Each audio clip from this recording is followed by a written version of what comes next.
Hello అండి. అందరికి నమస్కారం.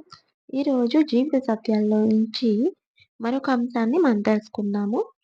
తన కోపమే తన శత్రువు అననే అంశాన్ని గురించి మనం మాట్లాడుకుందాము. ఒక వ్యక్తికి కోపం వచ్చినప్పుడు మాక్సిమం దాన్ని కంట్రోల్ చేయగలగాలి. ఒక మనిషి ఏ ఫీలింగ్స్‌నైనా కంట్రోల్ చేయగలడు. కోపాన్నైనా, బాధనైనా, ఒకవేళ ఒక నవ్వొచ్చేటప్పుడైనా ప్రతి దాన్ని ఆపగలిగే శక్తి మనిషిలో ఉంటుంది. కోపం వచ్చినప్పుడు ఆ ఒక్క 2 మినిట్స్ మనం ఆ కోపాన్ని కంట్రోల్ చేశామంటే, తర్వాత జరిగే అనర్థాలన్నీ ఆగిపోతాయి. ఎందుకంటే, కోపంలో అనకూడని మాటలంటారు, చేసుకుంటారు. హ్మ్. కొంతమందయితే తనని తానే కొట్టుకుంటారు. ఆ కోపంలో ఒకటి చేయబోయి ఇంకోటి చేసుకుంటారు. అప్పుడు నష్టపోయేదెవరు? మనమే కదా!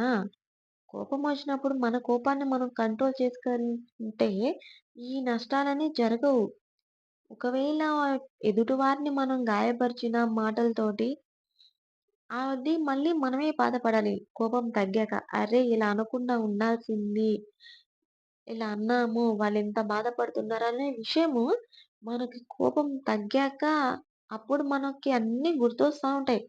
ఇలా అరిచాను, వాళ్ళిలా అన్నారు అయన్నీ అప్పుడు గుర్తొస్తా ఉంటాయి. అప్పుడు మనం ఎంత పశ్చాత్తాపం పడినా ఎదుటి వ్యక్తి మనసులో మటుకు ఆ అభిప్రాయాన్ని మనం తీసేయలేము. ఒక దెబ్బ కొట్టినా మర్చిపోవచ్చు కానీ, ఒక మాట అంటే మటుకు దాన్ని మర్చిపోవడం చాలా కష్టం. ఎప్పుడు ఆ మాట ఒక ముల్లులాగా గుచ్చుతానే ఉంటుంది ఆ పర్సన్‌ని చూసినప్పుడల్లా. అందుకే కోపం వచ్చినప్పుడు చాలా వరకు మనం కంట్రోల్ చేసుకోవాలి.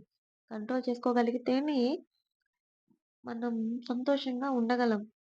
ఎదుటి వారి మనసులో గూడా మన మీద చెడు అభిప్రాయం అనేది ఉండదు. అందుకే అంటారు పెద్దవాళ్ళు. తన కోపమే తన శత్రువు.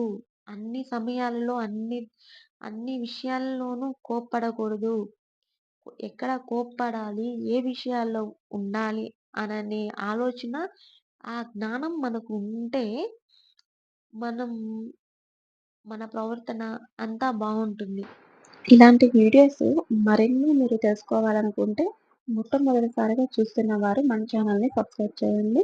అలాగే లైక్ చేయండి. ఖచ్చితంగా షేర్ చేయండి. ఎందుకంటే షేర్ చేయడం వలన ఇంకా వెనకబడి ఉంటారు. చాలామంది అమాయకంగా ఉంటారు. అట్టి వారందరూ ఈ వీడియో చూసి నేర్చుకొని, ఒక మనిషితో మనం ఎలా మెలగాలి, ఎలా ఉండాలి అనే విషయాలను తెలుసుకొని, మన నిజ జీవితంలో వాళ్ళు సంతోషంగా బ్రతకాలి.